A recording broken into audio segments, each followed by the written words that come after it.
Jadi perkawinan itu ojo cuma mikir kitanya, jangan cuma mikir kitanya, tapi efeknya apa pada orang lainnya. Gitu. Kita di rumah mungkin terus adjustment, tapi kita di luar itu satu, gitu. Itu penting, gitu. Kalau dari ajaran gereja, yang namanya hubungan suami istri, tujuannya itu kan lebih ke arah prokreasi. Bukan rekreasi. Sekarang itu oleh pasangan-pasangan muda dianggap sebagai rekreasi. Tidak mau prokreasinya. Ya, jadi kalau kita mau meninggalkan pasangan, kita akan punya 1001 alasan. Tetapi saat kita mau bertahan dengan pasangan kita, kita cuma butuh satu alasan. Apapun yang kita punya, permasalahan, pergumulan, pada saat kita sudah menikah, maka terbukalah dengan pasangan. Gitu. Jangan sampai ada yang masih disembunyikan. Kan Yesus sudah bilang, kalau mau ikut dia kan sangkal diri, pikul salib. Kan gitu. Siapa salibnya?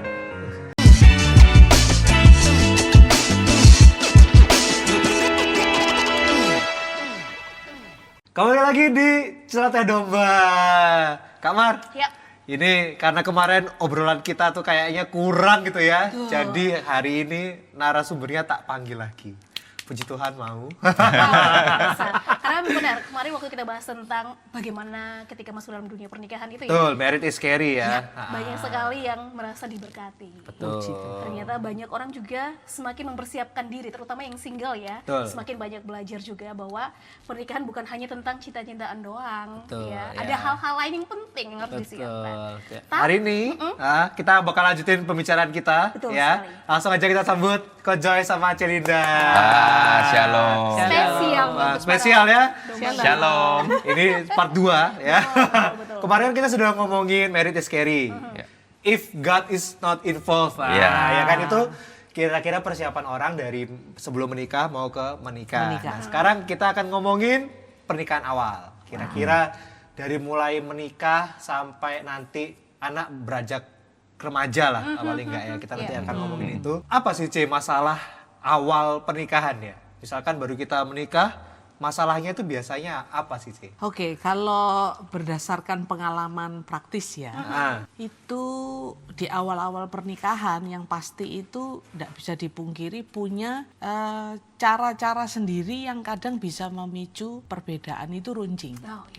Karena yang satu punya cara dan dididik sekian tahun oleh orang tua yang seperti apa, yang satu dididik dan punya latar belakang juga berbeda. Iya, benar. Terus di umur-umur awal pernikahan itu ego masih gede, jadi masih ini gue, itu lu, jadi masih saya dan kamu, masih seperti itu. Itu yang banyak riskan di 5 tahun pertama. Ya mungkin kalau mau dikatakan istilahnya ya, saat kita menikah masuk 5 tahun pertama itu pasangan akan mengalami yang namanya reality shock.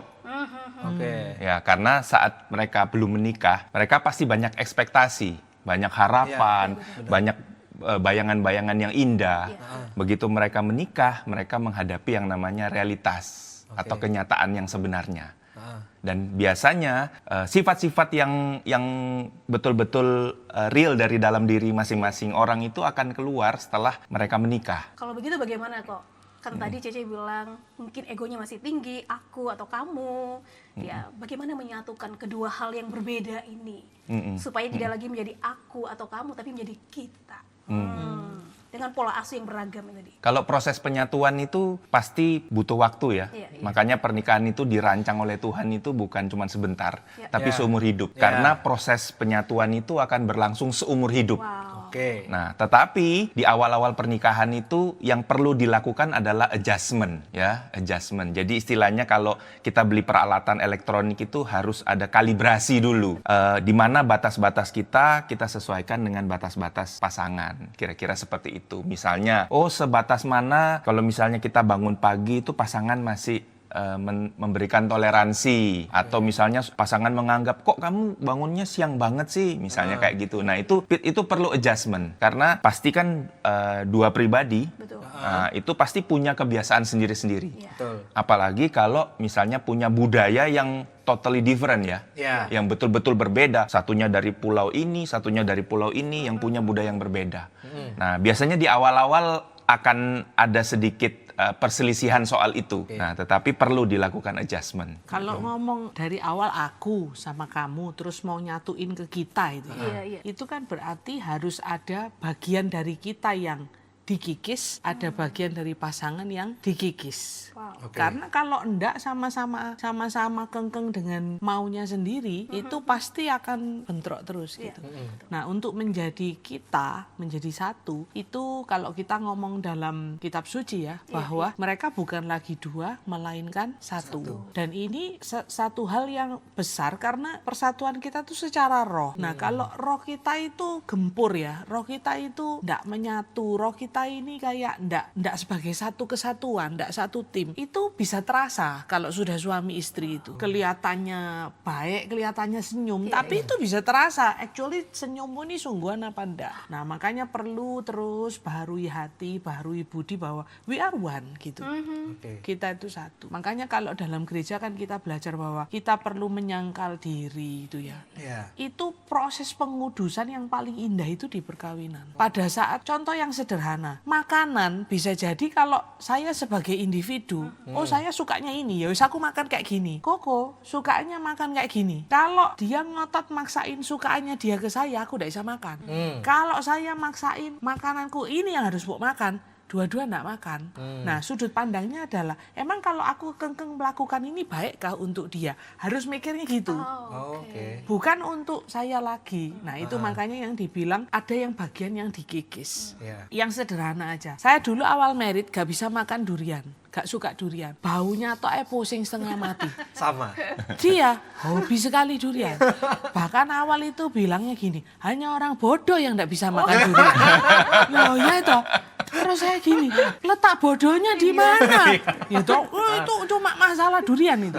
Tapi terus akhirnya saya gini, lah kalau dia suka terus aku menghalangi apa ya gitu. Akhirnya pelan-pelan saya nyoba. Oh ya, ternyata bisa ya. Awalnya durian tertentu toh. Lama-lama sekarang kemeruk saya. Kabeh durian saya bisa makan gitu. Nah, tapi kalau ngomong kayak gitu terus maksud saya egois. Saya bisa makan apukat. Koko sampai sekarang gak bisa makan apukat. Maksud terus tak paksa ya aku wis lo ya. Aku wis ikut durianmu lo ya. Kamu ya harus ikut ini apukat. Ya kan gak bisa. Ya benar. Nah, pada saat sudut pandang kita adalah aku mikirkan dianya. Itu akan menjadi kita. Jadi perkawinan itu ojo cuma mikir kitanya, tapi efeknya apa pada orang lainnya. Ali juga sih sama istri. Ali nggak suka durian, istri suka. Jadi dia kalau beli makan sendiri tak liatin aja gitu. Selamat menikmati lah bilang gitu. Dia ngasih, enggak wes terima kasih gitu. Dia suka alpukat, Ali nggak suka. Ali nggak suka buah.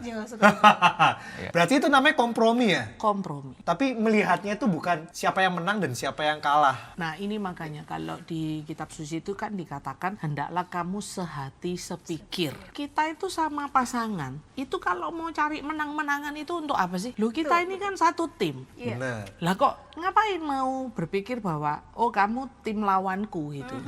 Aku ngegolkan satu, kamu bales aku ngegolkan satu. Loh, kalau kayak gitu ya rumah itu nggak bisa menjadi kita itu tadi. Itu prinsip yang penting gitu loh. Kalau mau sehati sepikir. Bukan berarti tidak ada konflik loh ya. Ada konflik itu intensinya harus benar. Untuk mencari yang terbaik bagi berdua. Seringkali yang memicu pertengkaran terus adalah baik untuk gua, baik untuk saya, yang enak untuk saya. Nah, itu makanya kita dalam gereja itu sungguh indah diajari untuk bagaimana Tuhan mau kita tuh menyangkal diri. Gini teman-teman, kalau menurut kami pribadi ya, kalau kita sendiri aja yang pasangan suami istri itu masih belum bisa jadi satu toh. Nanti kalau muncul makhluk baru itu akibat ulah kita berdua itu ya.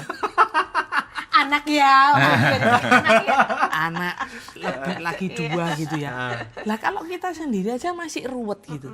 Nanti kalau ada yang ini, nanti itu kita berdua harus menyangkal diri untuk mereka loh. Lah kalau kitanya sendiri masih eker-ekeran dengan diri kita sendiri, bagaimana nanti kalau ada makhluk baru yang muncul ini? Jadi kitanya itu udah harus beres dulu supaya nanti pada saat ada mereka itu kita bukan menjadikan mereka pelampiasan untuk menyenangkan kita, tapi kita udah jadi satu untuk memberi yang Tuhan mau bagi mereka. Berarti saat terbaik untuk punya anak itu saat kita sudah selesai berdua dulu atau langsung aja atau gimana ya? Kok gimana ya, Cie? Saat terbaik untuk punya anak itu sebenarnya bukan kita yang menentukan. Bukan kita yang menentukan. Betul ya? Ya, jadi meskipun kita sudah menentukan, kita memplanning, kita berusaha, belum tentu kalau Tuhan belum berikan, kita akan dapat anak, iya kan?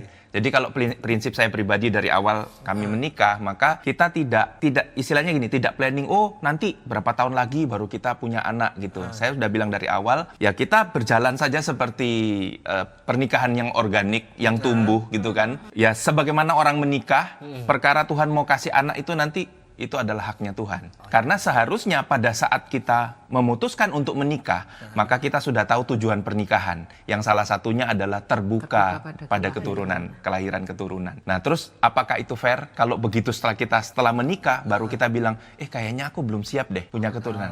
It's not fair. Karena kita di janji pernikahan kita sudah harus terbuka dengan kelahiran. Jadi kayaknya ini hal-hal Ya yang kan? terkadang belum semua orang yang mau melangkah ke jenjang pernikahan tuh tahu gitu. Iya. Banyak orang yang setelah menikah baru dia planning. Iya, Telat betul. kan? Telat, harusnya sebelum menikah, planning lah. Nah itu juga bisa Gitu. memicu perbedaan itu tadi. Iya. Jadi Iya. pada saat menikah, misal nih yang banyak ya fenomenanya, kita pacaran dulu lah. Iya. Misalnya yang cewek, Benar. nanti kalau Ya, aku berdua sudah dulu. punya anak itu sudah, hidupku itu untuk anak, udah nggak bisa happy lah. Keliru tuh, mikirnya itu mestinya sebelum nikah udah dipikirin, itu nanti bisa ribut. Karena apa? Kalau begitu kita nikah, terus kita endeng-endengan berdua, tahun pertama belum ada, mungkin nggak apa-apa. Tahun kedua mulai netizen ini julid di Indonesia ini ya, toh. Mulai tanya, kok belum ada isinya, ya toh? Itu nanti bisa ribut. Oke. Terus tak dibilang, loh aku wis mau, dia yang nggak mau. Kayak gitu tuh bisa rame gitu. Hal-hal kayak gitu itu harus disepakati bahwa kita itu nggak lagi dua. Kita di rumah mungkin terus adjustment, tapi kita di luar itu satu gitu. Itu penting. Gitu. Jadi sih yang tertangkap dari Cece tadi bilang itu berarti, soalnya ada beberapa teman memang yang setelah married tuh bilang, udahlah nantilah 2 tahun lagi baru punya anak atau apa. Mending kita pacaran dulu 1 tahun, begitu sudah memang kita pinginnya 2 tahun, baru setelah itu baru kita Baru married, menikah. baru kita langsung jalan Iya. seperti biasa. Iya. Dapat oke, nggak dapat ya sudah gitu ya. Benar ya gitu ya, benar. Harusnya Bukan pacarannya setelah married. Iya benar. Kalau kita balik bertanya, Iya, kalau iya, memang kamu masih kepingin pacaran, kenapa kamu menikah? Oke. Kan begitu kan? Ya benar benar. Soalnya Kalau mau kepingin pacaran pacaran, yang pacaran. ekstra loh. Pacaran plus-plus. Kalau mungkin ya. Pacaran terus pergi bareng kan jadi omongan. Betul. Tapi kalau udah itu dendeng celeng pernikahan itu kan, nah Kalau dari ajaran gereja, yang namanya hubungan suami istri, tujuannya itu kan lebih ke arah prokreasi. bukan rekreasi. Sekarang itu oleh pasangan-pasangan muda dianggap sebagai rekreasi. Ya. Tidak mau prokreasinya. Gitu. Karena mungkin juga dipengaruhi oleh perkembangan sekarang ya. Jadi Nah, gini, jadi ini yang penting ya teman-teman. Zaman berubah itu sesuatu yang mungkin natur. Ya. Kitanya itu jangan gampang kayak terombang-ambing oleh itu. Kita tetap harus ikut pada kebenaran. Pada saat memang kita menikah, tujuan perkawinan Katolik adalah salah satunya terbuka pada kelahiran, maka ya hiduplah dengan tujuan yang benar. Jangan dinormalisasi bahwa oh ya sekarang zaman tambah sulit berarti mending nggak usah. Lah itu kan normalisasi yang dilakukan untuk menyiasati. Saya bilang menyiasati ya. Ya. Menyiasati kayak seakan-akan bilang bahwa itu old school. Padahal kebenaran itu dari dulu sampai selama-lamanya ya benar, kebenaran itu Tidak akan pernah mutlak, berubah. gitu loh. Nah itu yang perlu kita dalami. Karena kalau enggak, hal itu sangat bisa memicu pertengkaran. Mau anak berapa, itu bisa memicu pertengkaran. Betul. Nanti maaf, banyak yang misalnya dikasih anak 1, terus sama Tuhan dikasih anak yang puji Tuhan spesial, luar biasa. Tapi kalau ini enggak 1, sudut pandangnya itu bisa nyalahkan. Loh kamu pas hamil ngapain kamu sampai anak ini begini? Itu ya bisa loh. Nah tapi kalau kita satu, oh enggak ini anak yang istimewa yang Tuhan kasih. Apapun yang terjadi ini anak yang istimewa. Jadi itu prinsip kesatuan itu penting. Karena apa? Lebih di timur ya, di Indonesia ya. Kita nikah itu enggak cuman kita berdua loh. Tapi RT, RW itu ya. Ikut semua ya. Maksudnya itu gerbong. Keluarga Ya, besar. keluarga besarnya. Keluarga besar itu kadang lebih julid daripada pasangan Netizen. kita Iya, sendiri. benar. Iya. Gitu. Sebelum merit biasa ya udah. Udah Ya. dijulit. Iya, udah disulit dulu. Biasa netizen. Pengalaman. Pengalaman ya Aldi ya berarti ya. Pengalaman. Nah, untung gak jadi. Wah. Aduh, spoiler. Wah, spoiler ya. Berikutnya kayaknya Aldi yang jadi narasumber ya. Kita yang nanya. Kita yang wawancara ya.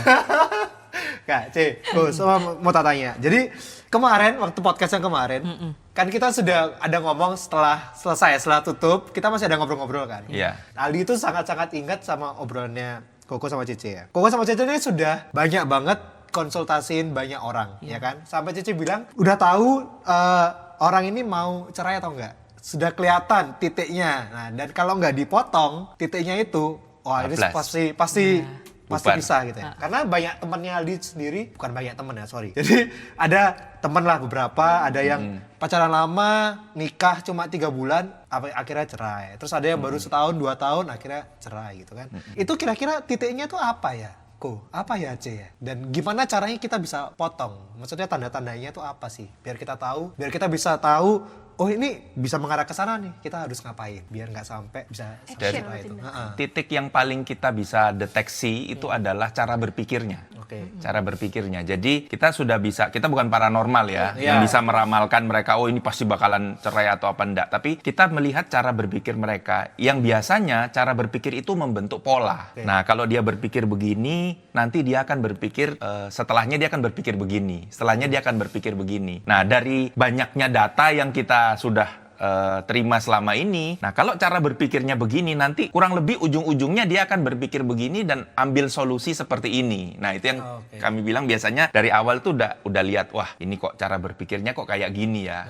Jadi kita itu kurang lebih seperti AI lah ya. Jadi kita mengumpulkan data, ya, betul. terus kita olah dan Betul. kita bentuk pola gitu kan. Ya. Kalau udah terbentuk pola, kita kan bisa mengkira-kira ini ujung-ujungnya seperti apa. Maka kita berusaha untuk mengubah cara berpikir gitu. Nah, yang bisa mengubah cara berpikir itu balik lagi harus firman Tuhan. Jadi pembaharuan hati dan budi. Itu firman.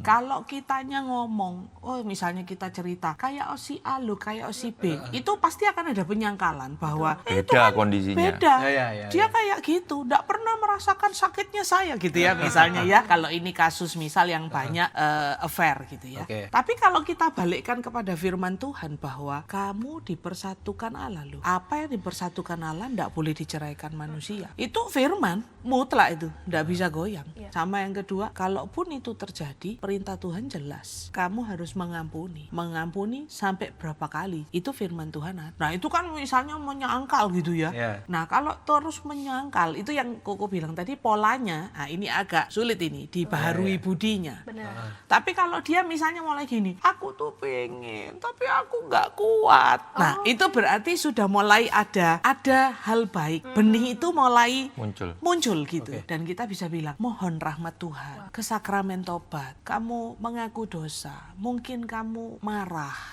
akui itu, kamu ke ekaristi. Nah dengan kayak gitu, itu tapi harus kita terus dampingi ya, sampai pola akal budinya dia dan hatinya itu selaras, sampai dia bisa bilang, iya sih, aku ya ada salah. Wah itu titik balik itu.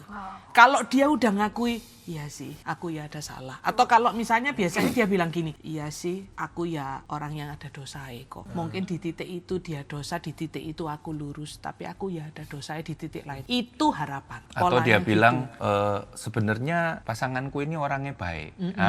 Misalnya dia mulai ada Bisa lihat positifnya ya. ya, dia mulai bisa lihat positifnya. Nah, itu biasanya berarti sudah ada gerakan dari hati untuk bisa memperbaiki keadaan. Ya, gitu. jadi itu kekuatan firman. Hanya firman Tuhan yang bisa baharui hatinya, baharui budinya. Ya. Kalau dia masih keras itu dalam arti apa apapun kan kelihatan polanya ya. Kita kasih tahu ngeles, kita kasih tahu sini belok sini, kasih tahu ini belok gitu kan. Bagian kita sebagai orang yang mengasihi dia itu gak boleh menyerah gitu loh. Tapi jujur, apakah kami gak pernah menyerah mendampingi? Loh, menyerah.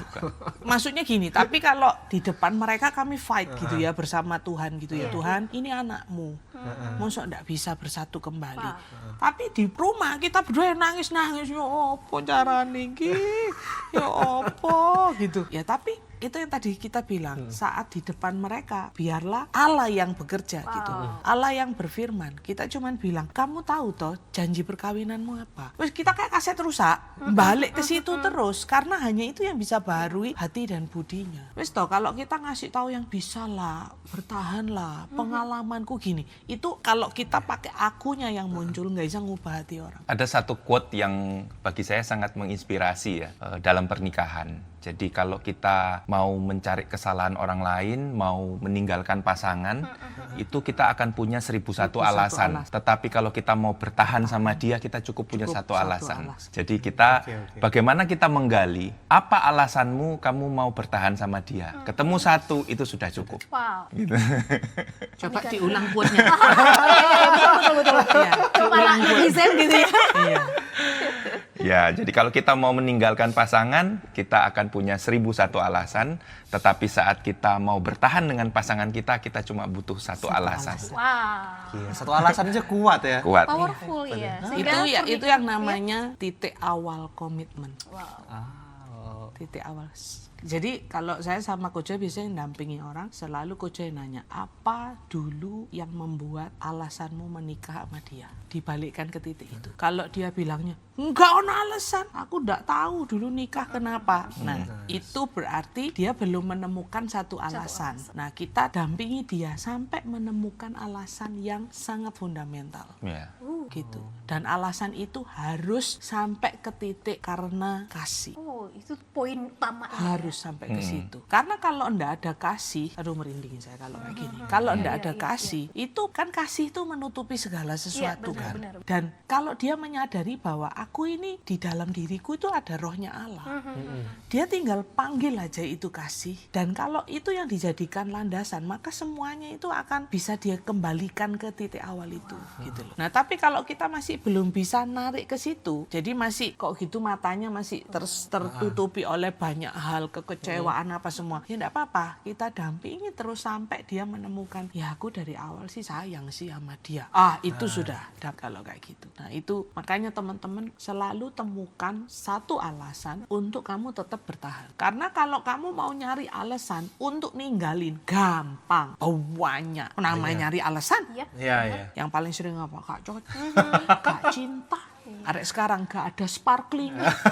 Dulu pacaran gini sekarang aku harus dipeluk loh. Dingin kayak gedepok pisang. Loh itu lah ya alasan toh. Gitu loh. Tapi kalau kasih seperti Kristus mengasihi, itu the only one. Yesus sampai naik ke kayu salib, itu alasannya hanya karena kasih. Walaupun kita ndak layak dikasihi. Nah, kalau bisa sampai ke situ, aku tahu pasanganku ndak layak tak ampuni, aku tahu pasanganku ndak layak tak cintai, aku tahu pasanganku ndak layak untuk kembali aku peluk, tapi aku mau melakukan karena aku mengasihi dia. Wah, itu sudah. Dalam arti apa? Jatuh bangun mungkin ya yang kami layani. Suaminya masih mabuk lagi, masih mukul. Pada saat mabuk dia nyapu lagi muntahnya. Nangis dia bilang, lihat gini lagi. Nah itu cuma saya bilang, lakukan itu dengan kasih Tuhan, minta hatinya Tuhan. Jadi dia nyapu sambil kasih, pasti lemah lembut. Apa enggak nangis? Nangis. Betul. Tapi kasih Allah itu yang menolong dia untuk walaupun itu muntahi tak lakukan. Itu tuh yang kuat di dalam perkawinan. Nah yang sekarang itu kan banyak, makanya hati-hati dengan paham, self love gitu ya.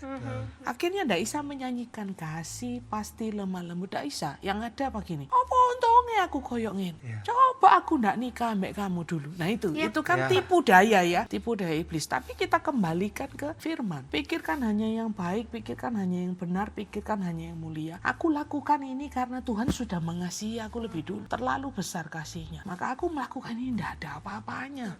Cuma nyeka muntahnya kok. Nah, tapi itu kan harus ditemani ya. Ya. Hatinya, budinya itu harus terus ditemani gitu. Tuhan sayang sama kamu, kamu pasti kuat, kamu pasti bisa. Nah itu loh, makanya kalau dalam kayak tadi yang Aldi bilang, kapan di titik mulai tanda-tanda wis gak bisa gitu ya, pada saat hati mulai menyerah dan gak punya komunitas rohani yang mendampingi, ambiar pasti. Dan kita temukan polanya ya Bu, kayaknya kalau kita dampingi itu harus sayang, betul-betul harus sayang, dan kalau di istilah kita one on one ya. Dampingi one Private. on one, private, sampai dia betul-betul kayak anak Raja Wali itu wis ya, kamu sisa terbang sendiri ya. Tapi kapanpun kamu mau jatuh, kamu tinggal kuak noleo ke atas, kami ada gitu. Nah itu perlunya komunitas. Iya benar. Kita butuh hati yang sayang seperti itu, karena kita tahu bahwa oh ini adikku, ini saudaraku, sebagai satu kesatuan. Bukan supaya kami dilihat baik, bukan. Tapi supaya Kristus tidak dipandang hina gitu loh. Kan banyak yang bilang, wah pernikahan Katolik soro ya toh, sekali seumur hidup, makanya harus bertahan. Loh, bertahan kalau dengan kasih Tuhan, dengan pola pikir dan hati yang benar, itu kuat kok gitu loh. Nah itu kita balikin ke yang basic ya Bu. Pengalaman kami yang lucu itu biasanya kalau kami dampingi keluarga, terus mereka akhirnya membaik, terus progresnya bagus, biasanya kita akan jarang kontak. Nah, kalau sudah jarang kontak, kita udah tahu, oh berarti mereka progresnya biasanya membaik. Nah, tapi begitu sudah lama, tiba-tiba dia WA, halo Ko, halo Cek, waduh kita mati. Itu nih. kita Wah, ini pasti ada masalah lagi. ini tanda. Tapi puji Tuhannya kalau seperti itu berarti dia tahu Iya. harus Dia kemana kan gitu kan. Nah itu gunanya komunitas. Iya. Betul. Iya. Iya. Ada yang menolong kan, ada yang support. Nah, ada banyak juga yang kayak anti gitu kan. Ah, sudah, jangan. Nanti tambah, kayak orang sini bilang, ceritamu nanti diewer-ewer kemana-mana. Nah, makanya kita sebagai orang yang mengasihi dia juga harus bisa mengkeep gitu. Kan banyak juga netizen ini yang pura-pura peduli tapi aslinya kepo gitu. Nah, ya itu, Iya toh. benar. Nah, itu kita kadang ditanya, tadi Dek ketemu kamu ngomong apa? Ya kita cuma doain mereka lagi butuh didoakan. Loh, tapi bener tak kayak gini. Ah, sudahlah, enggak usah mikir gitu. Emang itu menambahkan kebaikan untuk dia. Itu penting banget sih ya. Nah itu kita itu butuh kayak gitu. Tapi kalau saya sama Koko bahas ini apa ya, harus kayak apa ya, kan kita komit cowok sama cowok, cewek sama cewek. Kalau datang bareng ya enggak apa-apa, monggo gitu. Nah kadang kan ceweknya ngomong gini tak sampein ke dia, ini loh cewek itu mikir kayak gini. Kita ini kadang ribut sendiri. Nah ya itu. Itu yang terjadi, kita tuh ribut sendiri. Karena saya mencoba menjelaskan dari sisi cara berpikirnya cowok, Cece dari sisi cara berpikirnya yang cewek itu. Sehingga ya istilahnya gini, kadang-kadang saya bilang, ya ini wajar karena dia cowok, maka dia akan berpikir begini. Tapi kan enggak boleh gitu apa semua. Kita yang ngeker sendiri gitu kan. Jadi berantem sendiri. Gara-gara orang lain. Iya, karena masalah orang. Jadi masalah keluarga sendiri ya. Jadi Yang bingung anak-anak. Ini kok Kenapa tiba-tiba ya? berantem, kenapa ini? papa mama ini lihat ribut nanti perkarane orang. Oh iya ya, terus Ya baru- anaknya udah ngerti. udah ngerti gitu. Jadi oke, terus habis gitu biasanya kalau saya biasanya kan nulis oh ini ruwetnya di sini gini. Nanti kalau saya sendiri deadlock, kalau dianya manggil terus kayak gini apa. Biasanya kalau saya sendiri pun belum dapat hikmat untuk jawab, saya akan gini, kita doa aja yuk. Kita doa. Kamu tak doakan rosario ya? Atau kalau enggak, kamu bisa rosario jam berapa? Ayo bareng wis rosario sama aku. Kamu di rumah, aku doa, kamu doa. Nanti moro baik-baik sendiri. Ya itu saya tahu itu kuasa Tuhan. Pasti itu Tuhan gitu. Makanya kita pun sebagai teman, sebagai yang dampingi dia, kalaupun mereka lagi kalut, kayaknya red flag banget. Kadang kita diem mendoakan yang katanya kok cuma doa tok, enggak ada yang lain. Loh itu dayanya lebih besar gitu loh. Mending kita jujur ngomong, weh saat ini gak bisa apa-apa, kita doalah. Minta Tuhan yang bekerja. Itu lebih baik dibanding terus kita ini apa ya, gue kayak mengeluarkan berdasarkan keyakinan saya gitu. Nah, itu wes Tidak bisa kalau kayak gitu. Tanpa menyakiti perasaan pasangan kayaknya. Nah, terus ini bagaimana GC? Mungkin ada tips-tips atau cara-cara untuk mengkomunikasikan segala perbedaan tapi dengan cara yang sehat. Sekalipun ada pertengkaran supaya tadi nggak sampai menyakiti atau melukai pasangan, malah menimbul perkara baru nanti. Yang pasti dalam proses adjustment in marriage ini, hal pertama yang harus dilakukan adalah terbuka. Ini kelihatannya sepele, tapi banyak pasangan gagal melakukan ini. Pada saat belum menikah pasti yang ditunjukkan pasti yang baik-baik kan, yang kurang baik atau mungkin yang menjadi pergumulan pribadi atau pengalaman masa lalu. Itu pada saat sudah menikah, itulah saat yang paling tepat untuk terbuka, terutama kepada pasangan. Karena dia sudah bukan orang lain lagi, dia sudah jadi satu dengan kita. Maka kita harus betul-betul terbuka seperti kita buka baju di depannya dia. Ya kan, kalau belum menikah buka baju di depan orang kan malu. Begitu sudah menikah kan enggak malu. Nah begitu juga secara rohani. Apapun yang kita punya, permasalahan, pergumulan pada saat kita sudah menikah, maka terbukalah dengan pasangan gitu. Jangan sampai ada yang masih disembunyikan. Ada yang takut misalnya, kalau saya cerita ini, kira-kira dia berubah enggak ya? Sayangnya berubah enggak ya? Nah, kan kadang ada kekhawatiran begitu. Maka pertama harus berani terbuka. Nah, baru setelah itu komunikasi dua arah bisa mulai berjalan. Nah, setiap orang itu pasti punya preferensi, pasti punya pandangan. Kita tidak bisa menutup kemungkinan bahwa mungkin pasangan kita begitu kita ceritain sesuatu yang tentang kita, dia mungkin kaget. Dia mungkin merasa tidak nyaman. Dia mungkin ada sedikit marah. Mungkin kamu kok nggak ngomong ini dari dulu, kok baru sekarang. Nah, kita tidak bisa mengharapkan semuanya bisa diterima oleh pasangan. Tetapi itulah proses. Lebih baik kita berproses di awal pernikahan daripada nanti setelah pernikahan berlangsung 10 tahun, 20 tahun, baru itu kita ceritakan dan dia baru kecewa pada saat itu. Itu impact-nya jauh lebih merusak daripada di awal. Karena kenapa? Karena di awal itu kita bersama-sama berada dalam state sedang adjustment, dua-duanya, ya kan? Sehingga saya yakin dan percaya bahwa dua-duanya itu siap untuk saling istilahnya saling adjust satu sama lain, ya kan? Dan itu saat yang paling tepat. Nah, setelah itu baru mulai dijalani, baru mulai dikomunikasikan. Aku misalnya yang aku suka apa, yang aku tidak suka apa. Kalaupun istilahnya aku mentolerir, batas tolerirku itu di mana, seberapa, kan gitu.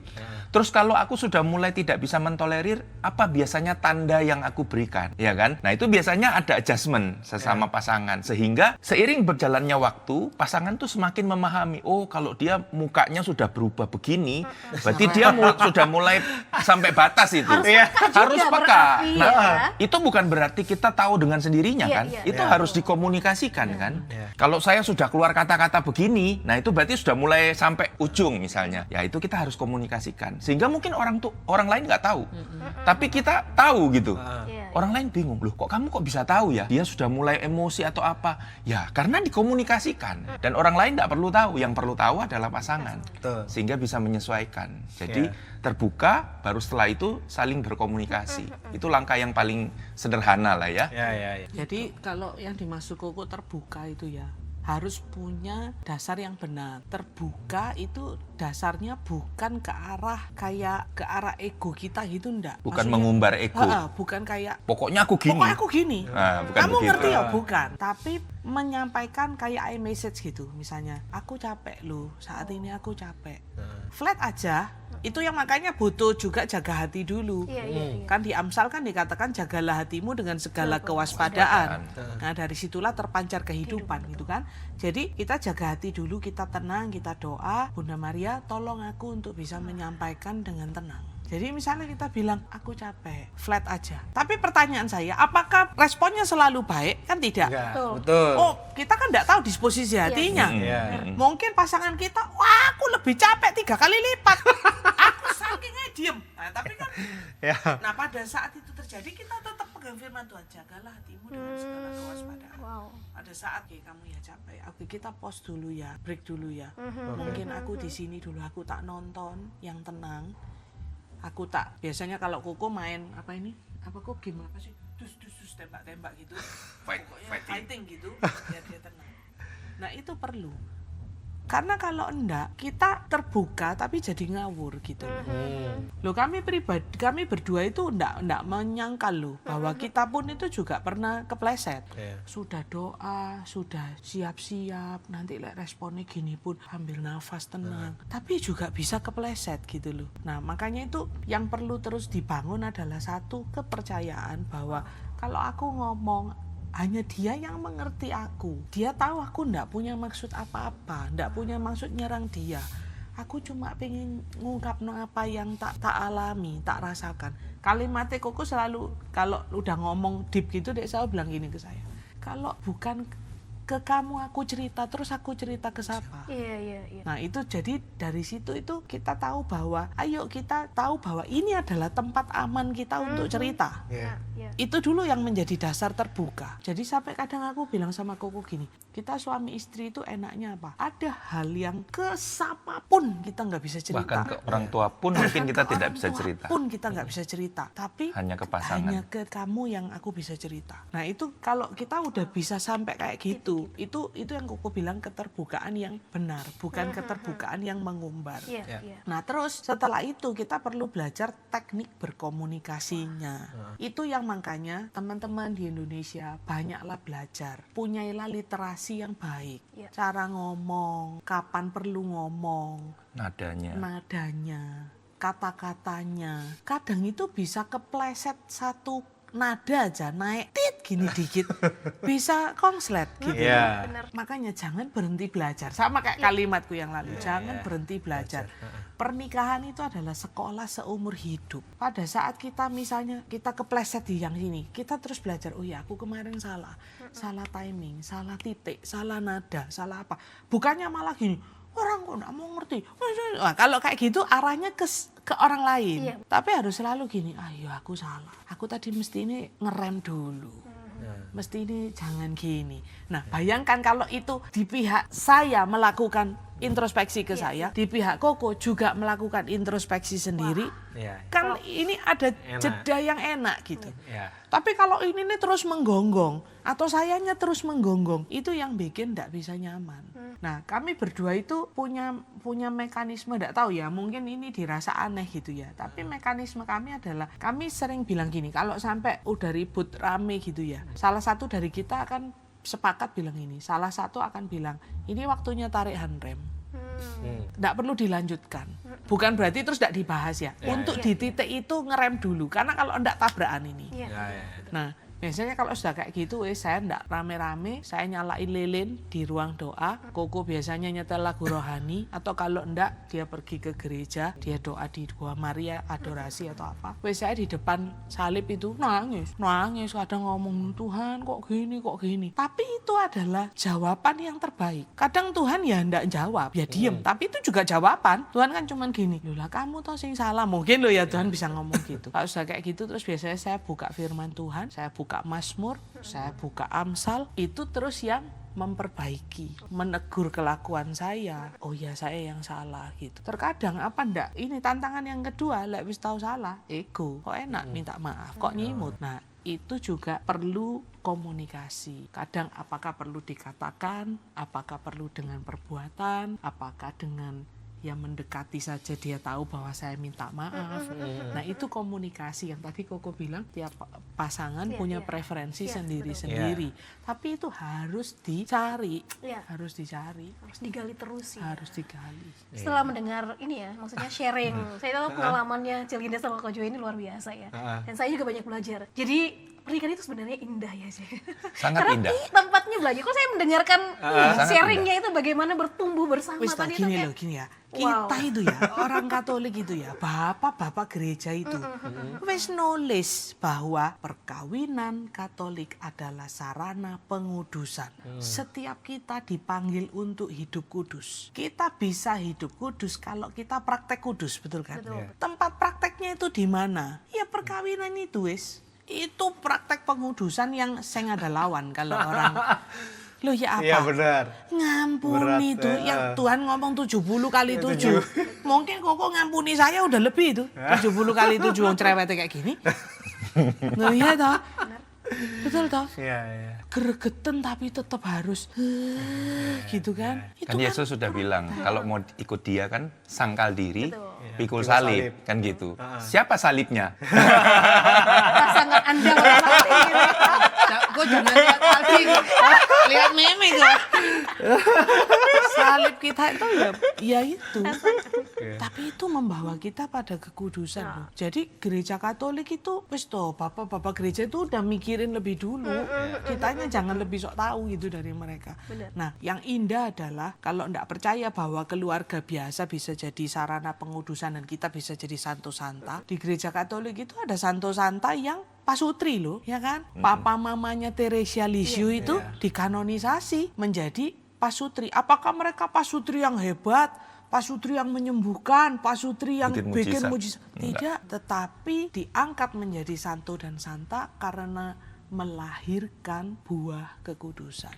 Mereka orang tua biasa. Orang tua biasa gitu. Nah, itu ya makanya indahnya. Tapi jangan dikira sesuatu yang indah itu ndak ada proses jatuh bangunnya ya. Ada, tapi di situ kalau kita balik ke firman bahwa besi menajamkan besi, manusia menajamkan sesamanya. Oh iya Tuhan, kalau Engkau mempertemukan aku dengan orang yang sulit, sesungguhnya aku yang mau Kau bentuk lebih indah. Kadang kan kita protes toh.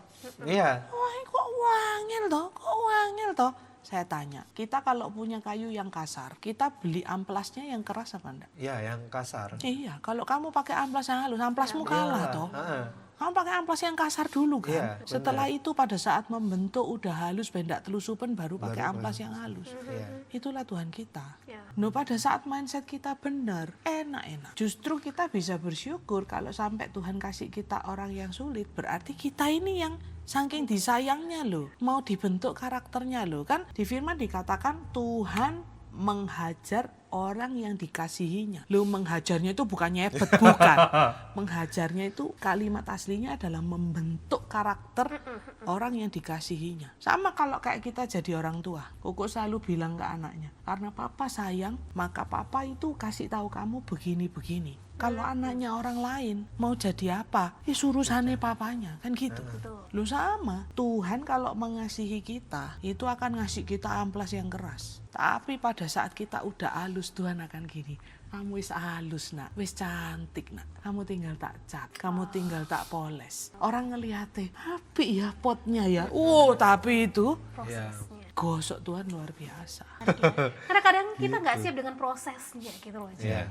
Betul. Di tengah-tengah tuh kan udah rasa kayak udah nggak sanggup. Iya, berasa berat banget. Banget nih, kamu nggak bisa mengerti aku gitu kan. Ya, Iya. ternyata aku tadi juga mendapatkan satu hal yang luar biasa ya. Komunikasi itu harus belajar juga dalam pernikahan. Harus. Nggak boleh. Karena kadang orang udahlah aku introvert, kamu ekstrovert ya udahlah. Pokoknya kamu ngerti aku introvert, aku ekstrovert ya wes gitu kan. Nggak bisa gitu juga ternyata ya. Apalagi kalau sudah punya anak. Wah, beda lagi. Iya, Ya, anak apalagi masih anak kecil. kami 4. Iya. Anak kami 4 itu ya, kombinasinya itu ya. Bisa A ribut sama B, A sama C, A sama D, B sama C, B sama D, C sama D, gitu kan? Iya. Banyak ini kan? Lah terus kalau kitanya sendiri enggak jadi satu, apa enggak mumet ini? Betul. Iya, benar. Jadi kadang saya sama Koko cuma gini, kok gini ya, gitu. Ya udah, wis umure, gitu aja.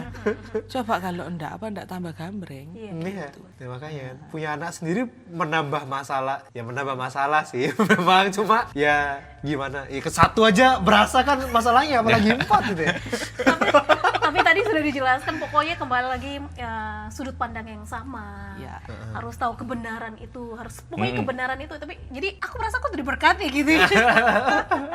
Jadi gini, makanya saya enggak mau munafik, saya enggak Iya, mau bilang bahwa saya enggak pernah jatuh, enggak loh. Betul. Saya juga jatuh bangun gitu ya. Balik lagi setiap kali kayak ada persoalan, udah saya cuman di meja doa. Terus saya paling suka lagu itu kan, ku masuk ruang maha kudus dengan darah anak domba. Saya cuma gini, Tuhan, suatu saat aku pingin masuk dengan darahmu yang kudus itu. Tapi aku sendiri berarti kan harus siap mbok kuduskan. Loh iya dong. Kan enggak boleh kita bawa darah anak domba tapi kita sendiri juga enggak mengerjakan karya keselamatan yang menguduskan itu. Egois kita kalau kayak gitu sama Tuhan. Nah, udah kalau sudah kayak gitu, sudah nyanyi 1 kali, terus biasanya lagu kedua saya nyanyi cuman Tuhan, kasihanilah saya. Tuhan kasihanilah saya. Udah kalau kayak gitu lembut udah baca firman Tuhan, pikirkan hanya yang benar, hanya yang mulia, hanya yang sedap didengar. Udah terus gitu biasanya akan gini, pasanganku itu baik, anakku itu baik. Kalau ada konflik dengan anak ya. Pasanganku itu setia, pasanganku itu sabar. Tadi itu cuma konslet sedikit aja. Jadi iblis pada saat mau nipu mulai tuh kan, tadi gini kan, nyala kau iblis. Dia baik, dia tanggung jawab, dia setia. Dia bekerja keras. Nah itu pikirkan hanya yang baik, yang benar, yang mulia, yang sedap didengar. Dengan seperti itu maka pikiran yang jelek itu buat saya bisa gini. Tuhan kasihanilah saya. Kalau saya tadi sempet mikir yang gitu. Udah tutup doa kemuliaan kepada Bapa dan Putra dan Roh Kudus. Luar biasa ini. Itu kekuatan firman. Kalau tidak ada firman ya amblas lah. Makanya perkawinan kalau tidak berdasarkan firman, tapi kalau pakai chatbot, amblas. Pakai ChatGPT. Ya teman-teman hati-hati ya. Sekarang banyak yang curhatnya sama chatbot. Kalau kamu curhat ke situ, kamu terus mengeluh, dia ini bisa dengar. Terus kamu misalnya ngeluh, suamiku NPD, suamiku gini, akan keluar tuh FYP, kamu akan menjadi checklist. Bisa menceklis betul, suamiku NPD, suamiku gini. Pertanyaan saya, apakah itu benar dari Tuhan? Itu aja. Harus konfirmasi lagi. Ya sekarang ini zaman yang kita masuk ke zaman di mana kita menjadi lebih expert dibandingkan yang memang expert. Betul. Jadi kan masalah dokter-dokter, nah itu. Iya. Itu sampai dokter Tirta itu marah kan ya. Yang sekolah siapa lu ya toh? Nah, kita jangan terjebak pada yang kayak gitu. Balik aja ke firman Tuhan. Apakah yang tak lakukan ini benar? Apakah yang tak lakukan ini memuliakan Tuhan? Terakhir. Ya. Ya, nggak terasa. Nggak terasa. Tadi tuh tanya baru 10 menit. Terus begitu tak tanya, tak tahu lagi 45. Wah, cepet ini kurang ya waktunya ya. Aku rasa Iya, seru banget ya. Seru banget. Ya, kan kita juga pengen ngomong masalah waktu kita punya anak ya, Ci. Kan kita berdua tuh pasti suami istri pingin memberikan yang terbaik sama anak. Buat anak kita kan.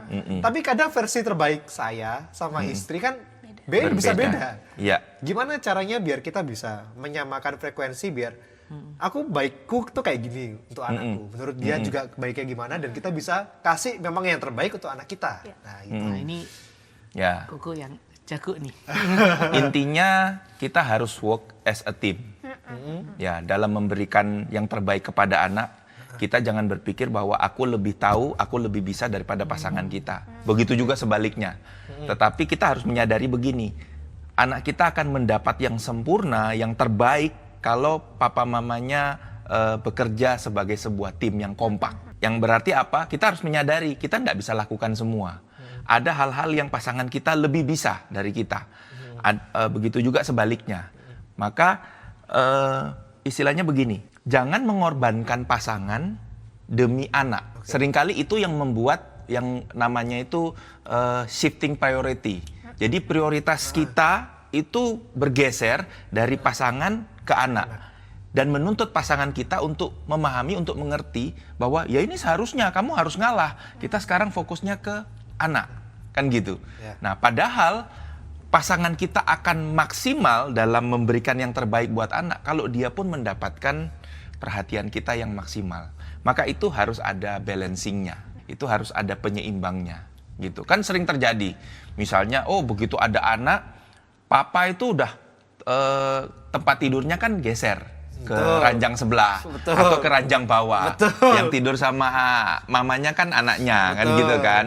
Kalau suaminya mungkin ya enggak masalah gitu kan, enggak masalah. Loh, memang bagi dia enggak ada masalah. Yang jadi masalah adalah pada saat dia mulai menikmati kesendirian itu. Masalah enggak? Betul. Mulai masalah kan? Dia mulai ternyata tidur sendiri enak juga ya. Aku tak di kamar sebelah aja ya. Itu mulai masalah. Justru yang masalah bukan pada saat dia digeser sendiri, enggak. Sebagai seorang pria pasti, ya aku juga bisa. Dari dulu juga tidur sendiri sebelum merit, enggak ada masalah tuh, gitu kan. Nah, padahal yang harus dijaga adalah perasaan untuk tetap merasakan kenyamanan saat berdua. Saat itu terus dilakukan dan terus dibiasakan, apa enggak biasa tuh lama-lama? Iya. Nah, itu yang lebih suka ke kamar lain atau ke kamar pembantu. Banyak terjadi. Tapi kamu guyunya jangan gitu dong. Untung nggak punya pembantu. Menghindar. Nggak bisa masuk kamar pembantu. Itu. Aman. Nah, jadi hal-hal itu yang perlu diperhatikan. Tetap perhatian kita itu harus juga ke pasangan, tidak juga ke anak. Jangan menganggap bahwa kalau kita perhatian ke pasangan berarti kita tidak perhatian ke anak. Justru dengan kita memperhatikan pasangan, kita akan bekerja sebagai tim untuk memberikan yang terbaik buat anak. Itu yang Karena menjadi ibu itu memberi kenyamanan, ibu memberi kasih sayang, ayah memberi identitas. Wow, ini harus Itu harus penting. Harus di-highlight dicatat. nih, tolong ya. ya. Ibu memberi kasih sayang, kenyamanan, bapak memberi identitas. Jadi ini kalau enggak jadi satu bisa gempur. Kalau misalnya nuruti nyamannya ibu aja, maka anak itu enggak bisa menjadi punya identitas yang firm. Kalau nuruti identitas saja tapi enggak ada kenyamanan sentuhan ibu, anak juga menjadi pribadi yang keras dengan dirinya. Jadi itu butuh, katanya Koko, balancing itu tadi.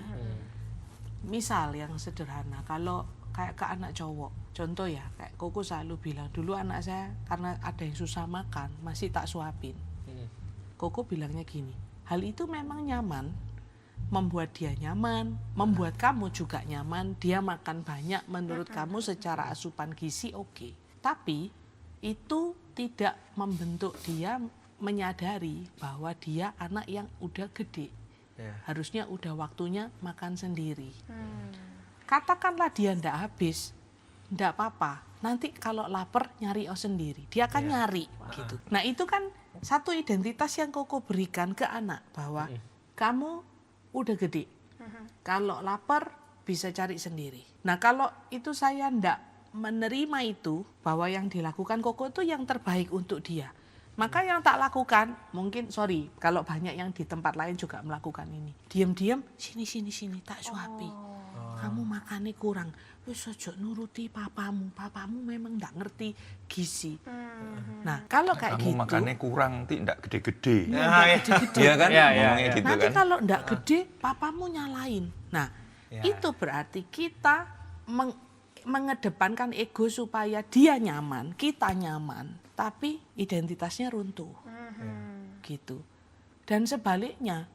Kalau misalnya papanya sudah memberikan identitas gini, kitanya memberikan satu peneguhan yang sama, dan sebaliknya, kalaupun mamanya lagi merangkul dia, membalut dia dalam kenyamanan, maka mungkin papa juga perlu lagi mengendorkan misalnya ke arah identitasnya. Ya. Contoh misalnya kalau anak itu jatuh, naik sepeda, papa cukup bilang satu kali misalnya, oke, papa sudah cek, enggak apa-apa, kuat. Belajar lagi ya. Sekolah itu apa namanya? Itu naik sepeda itu kayak sekolah. Bisa jatuh, bangun lagi. Itu identitas yang dikasih. Tapi setelah itu kan masuk ke butuh kenyamanan dia. Butuh dibalut, butuh di mana yang sakit. Itu ibu. Jangan terus pada saat ibunya proses membalut bapaknya gini. Itu anak bisa sendiri. Jangan dibalut. Jangan dibalut. Nanti sembuh sendiri. Nah kalau kayak gitu, itu identitasnya kekencengan, anaknya ndak dapat nyaman. Nah itu yang butuh kesepakatan. Jadi makanya itu betul-betul menikah itu sekolah seumur hidup. Benar. Baru tahu loh. Jangan pernah DO. Ini baru tahu. Belajar ya. Iya, belajar. Tapi teman-teman juga harus tahu bahwa apa yang disampaikan oleh Celinda sama Ko Joy ini semuanya itu ada prosesnya. Jadi kalau mungkin teman-teman bilang halah itu hanya teori, bagi saya secara pribadi yang mendengarkan itu adalah buah dari kesabaran dalam proses pernikahan yang luar biasa dan juga pengalaman bagaimana mengkonseling teman-teman yang menikah juga gitu ya. Kami juga jatuh bangun kok. Kami juga jatuh bangun. Kami juga sering salah. Ya, justru dari kesalahan itu kami belajar. Oh, ternyata salah ya, gitu ya. Ya benar, itu memang teori tapi kan memang kita yang tinggal praktek kan. Nah, dan prakteknya tuh nggak gampang sebenarnya. Dan maksudnya kami berdua ndak mau munafik bahwa kayak seakan-akan kalau kita udah apa namanya itu sering menjadi tempat ceritanya orang berarti kita ndak punya tantangan gitu ya, ndak punya persoalan. Cuman kita berjuang untuk balik ke kebenarannya kayak apa. Wow. Rasa, namanya perasaan ya, perasaan itu kalau kita namai rasa capek, rasa lelah, rasa kecewa, rasa marah itu ada. Iya. Tapi prosesnya itu enggak KO terus gitu loh. Tapi kita bangkit. Oke Tuhan, aku tahu. Tapi sekarang aku tahu aku punya Engkau. Engkaulah gunung batuku, Engkaulah pertolonganku, Engkaulah yang menjadi kota bentengku. Aku mau terus bangun. Nah itu yang penting. Makanya teman-teman peganglah beberapa firman Tuhan sebagai kekuatan. Biarlah benih itu ada di dalam hatimu. Amin. Sehingga pada saat engkau tidak kuat, engkau jatuh, engkau kayak mau menyerah, jangan mau didustai iblis, tapi renungkan firman itu. Semuanya berasal dari firman dan semuanya harus kita daraskan di situ.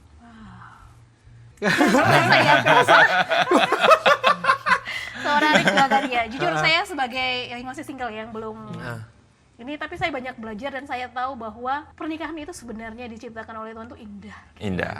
Iya. Jadi mungkin saya bertemu beberapa teman juga yang mungkin di tahap-tahap awal pernikahan, ada yang 3 tahun, ada yang sampai juga 16 tahun, ada yang masih awal-awal tuh bilang mungkin karena saya salah pilih pasangan, makanya gini, ada penyesalan yang muncul, ya mungkin seperti Cece ngomong tadi, tapi ada teman saya yang dia 16 tahun pernikahan, saya bertemu dengan dia 8 tahun persahabatan kami, saya juga diizinkan Tuhan mendampingi perjalanan rumah tangga yang luar biasa, jadi setiap hari Rabu itu kita ada waktu doa bareng. Dan saya tahu bagaimana dia berusaha melawan sampai dia sudah berada di titik mau bercerai karena dia sudah nggak sanggup, karena suaminya juga punya jabatan yang cukup tinggi ya, dan itu benar-benar dia merasa wah nggak, walaupun saya Katolik saya rasa lebih baik kita pergi. Tapi benar apa yang dikatakan oleh Celinda, ketika dia menemukan satu alasan untuk dia bertahan, di situ dia berjuang. Itu 8 tahun. Wah, saya kalau mau menceritakan saya, karena saya lihat bagaimana Tuhan memproses dan mengubah kehidupan pernikahan yang menurut dia di awal gagal. Tapi ketika Celinda masuklah ke ruang Maha Kudus, serahkan itu kepada Tuhan, wah indah banget sih. Walaupun tersayat-sayat dia ngelewati itu, bukan instan, itu cukup lama Tuhan memprosesnya, akhirnya dia bisa menerima bahwa ini adalah suamiku, karakternya seperti ini. Dan aku mau membawa pernikahanku. Walaupun pada akhirnya saya harus bilang ketika dia sudah berjuang dengan keras untuk rumah tangganya, tapi Tuhan lebih sayang dia, akhirnya dia dipanggil oleh Tuhan. Tapi yang saya mau bersyukur sama Tuhan adalah Tuhan izinkan saya melihat bagaimana dia berjuang untuk keluarga sehingga tidak ada perceraian di saat dia kembali ke rumah Bapa. Gitu. Dan itu luar biasa. Jadi memang kita jangan pernah mau kalah sama dustanya iblis. Itu aja. Kalau tadi Maria bilang itu sangat betul bahwa perkawinan itu dirancangkan oleh Allah, dan kalau dirancangkan oleh Allah pasti sungguh amat baik. Amin kan? Yang bikin ini melenceng tidak baik itu ya manusianya sendiri. Aneh-aneh, bikin dosa, nyoba kanan kiri, bahkan ada statement, masa makan tempe penyet terus sekali-kali capjay lah. Lah itu kan ini toh, nyabang ini, nyabang, ini tambah nyabang, tambah nyabang, tambah nyabang. Nah pengudusan itu yang itu mangkas itu, tek dipangkasi semua supaya balik ke tujuan awal perkawinan, supaya kamu kudus.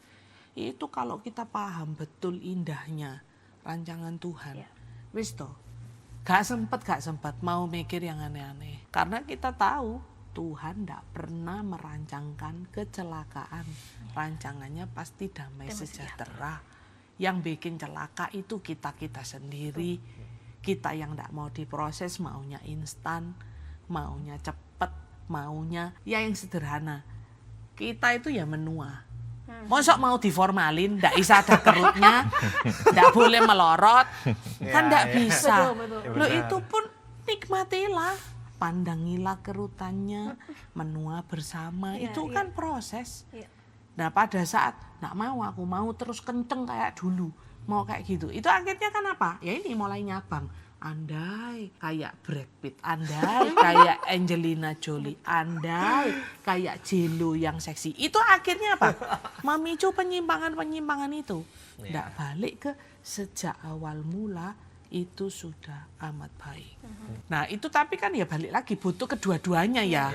Kalau sendirian situ menggok ke sini ya doyong ini lama-lama nggak kuat. Tapi kalau dua-duanya pangkas lurus pasti. Nah mungkin Koko mau cerita yang waktu ke Timor Leste ketemu pohon yang dililit itu loh ya. Oh ya.